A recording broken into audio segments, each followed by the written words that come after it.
Well, still with sport, the Commonwealth Games gets underway next month. It's taking place in Delhi, but as you'd expect, many overseas companies will be involved in the television coverage. One of these is SIS Live. Well, SIS built its business on satellite uplinks, but it's doing a whole lot more for this event, as Rajiv Popat reports. The call has gone out and athletes from 71 countries are about to converge on Delhi for the 19th Commonwealth Games. The sports stars are not the only ones who've been busy preparing. SIS Live, one of Europe's largest outside broadcast and uplink suppliers, will provide the production and coverage facilities in HD. We have nearly 1,300 staff actually on site at any one time, and something like 350 cameras are being deployed to capture all the action. So we're doing all of the production, we're providing all of the technical facilities, all the technical crews, all of the production teams, so working very closely with the host broadcaster. Soon after the UK-based company won the contract, it handled a major OB at London's Buckingham Palace, where the Queen's baton relay began. Under an agreement with India's public broadcaster Doordarshan, SIS Live will cover 17 sports across the 12 venues, as well as the opening and closing ceremonies. The Commonwealth Games will be the biggest sporting extravaganza the Indian capital has hosted. The OB team has vast experience of sports coverage. Delhi will be a new challenge. The climate is a big challenge, obviously, because we've had to have people rigging in very extreme temperatures, so people have been in the venues in temperatures of 45 degrees. At the moment there's extreme rain in Delhi, so it's monsoon season, so that slows things down as well. So I think the climate has been the biggest issue. We've had some problems with ill health. As you can imagine, some people have suffered from illness whilst in Delhi. But all these things were considered in advance, so I think we've managed to overcome them. SIS will be well versed in preparing for major international sporting events.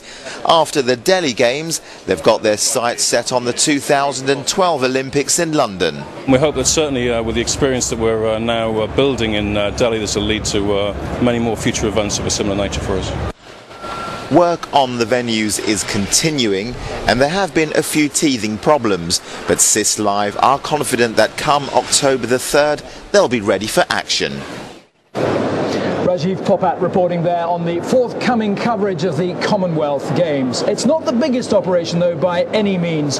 Not so far over the horizon are the London 2012 Olympic Games, and I'm delighted to say that with me now is Manolo Romero, who is the Managing Director and CEO of Olympic Broadcasting Services. Manolo, great to have you here. Just how different is the challenge for London 2012 from all the other games that you've been involved in? Well, Beijing was by far a big advancement over the previous games. We look very much forward to London.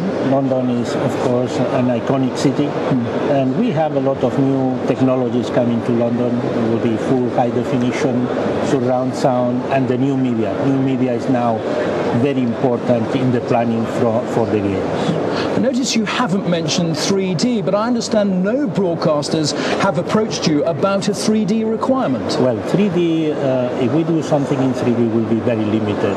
So when do you think is a realistic goal for 3D? 2016? I personally believe that once the TV sets come, that you don't need glasses. You've been on a massive journey since you first got involved in the Olympics, back in 1968. Well, what are the major changes you've seen since the days of black and white?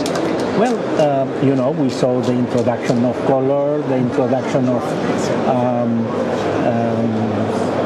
1-inch tape recording, digital television, and you know, we saw, for example, high definition. The first camera was in 1984 in Los Angeles. It took about 24 years to get to full coverage in high definition. So I think we have seen it all, but I have not seen everything yet. So I hope in the future to enjoy other games with much better quality. You know, we just seen demonstrations here of super high vision, and all these things are coming. Absolutely. Well, Manolo, thank you very much. Great to hear from you. And before I let you go, I must just offer our congratulations for receiving the IBC's International Honour for Excellence, which will be presented to you at the award ceremony tonight. So thank you very much. Many congratulations on that. And speaking of awards, we can also let you have a little look at some of the other awards that will be presented this evening. Dr. Kevin Murray leads the team from NDS, which gets an award for the best conference paper. In the Stand Awards, the prize for the best shell scheme stand goes to broadcast recruitment company Wenham Carter. The winner in the smaller free design category is IOCO, who specialise in the delivery of digital television. And the prize for the best large free design stand went to the graphics firm Wasp 3D. Now news of two special awards. TV Globo of Brazil created a device to investigate river pollution. They produced 150 reports and drew attention to a huge environmental problem. This great piece of investigative journalism is being recognised by IBC. A special award also goes to B-Sky B for the development of its multi-content 3D service. And finally, I should mention a world exclusive. There'll be material from the upcoming 3D film Tron Legacy. It features bikes like this one on show at IBC. The film's in post at the moment, but you can get the first glimpse of it at tonight's awards ceremony. The doors open at 18:15 in the auditorium, and all IBC visitors are welcome.